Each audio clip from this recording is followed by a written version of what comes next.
Welcome back. So in this video we are going to be looking at tariffs, and we are going to be looking at provider tariffs history. So let's start from tariff.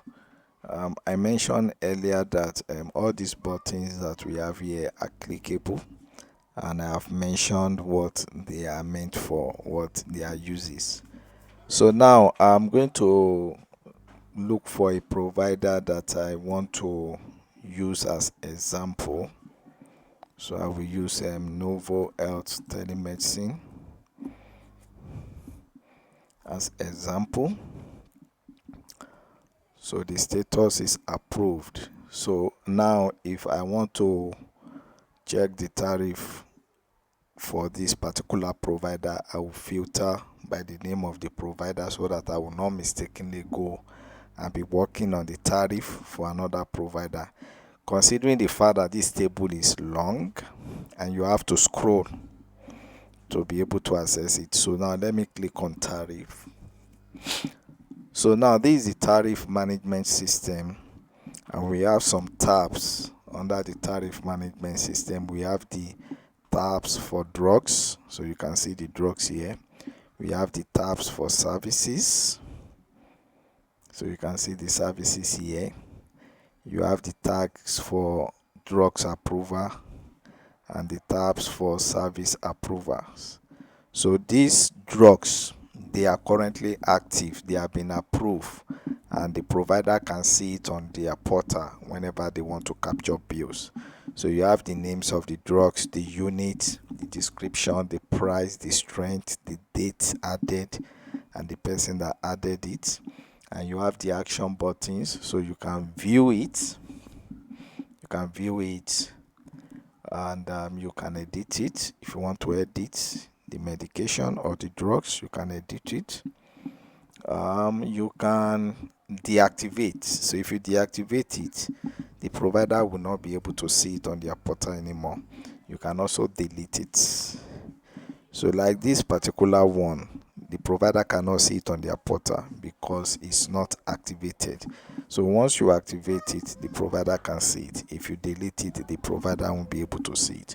So all these ones that you are seeing under drugs and under services here, they are the ones that are currently active and can be seen by the providers on their portal. Now the same thing that you can do under drugs, you can also do it under services. Here, drug approvals. So these ones are the ones that are awaiting approvals, that are yet to be approved. So they are pending approvals and they cannot be seen by the provider on their portal.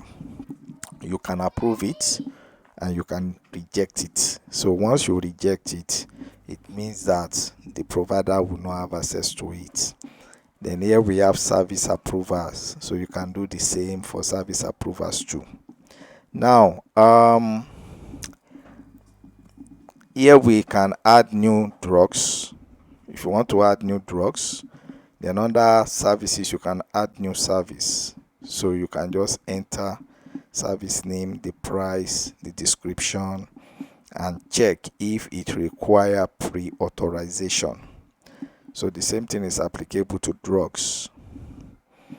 So you can enter a new drugs, the drug name, the drug strength, the drug price, the units, then the drug unit description, pre-authorization required. If it requires pre-authorization, you check this, and description, you enter your description.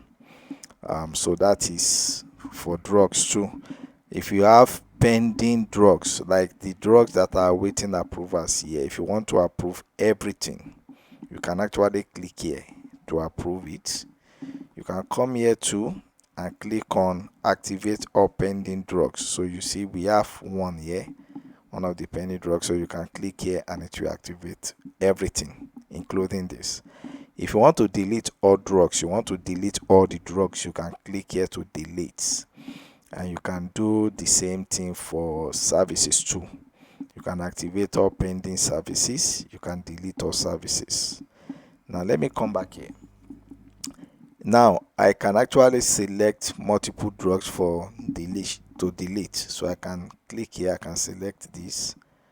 So I can select all these multiple and come here to delete them.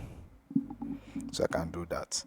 And you can also upload services and drugs in bulk instead of adding them one by one. So I can come here, I will click on add new drug, and think let me do that again. So I can come here, click on add new services, and I can add them individually. If I don't want to add them individually, I will click on this and make it possible for me to upload. So for you to upload, you need to first click here to download this template. So I will click here to download the template. So the template will tell you, let me open the template so that we can see. So the template will tell you what and what you are supposed to add to the drugs or the services you want to download. So once you add them, then you can now, so you can see them here, service name, description, and price. So once you add them to your Excel file, then you can upload. So I think the same thing is applicable here. We check this. So that is for the tariffs. Now let's go to tariff history, provider tariff history. So the provider tariff history will just tell you the tariffs that has been uploaded, when they were uploaded, who uploaded it, and the tariffs type. So here you will see the name of the provider, the tariff type, the person that uploaded it, the number of upload, and the date it was uploaded. So you can click here to view the details. So you can click here to view the details. You can export it to Excel. You can export the information to PDF. You can also filter. Said give me all, or give me only drugs, or give me only services. So that is all on provider management. So in the next video, we are going to move to company management. So we are going to be looking at company plan, subscription, utilization review. Thank you.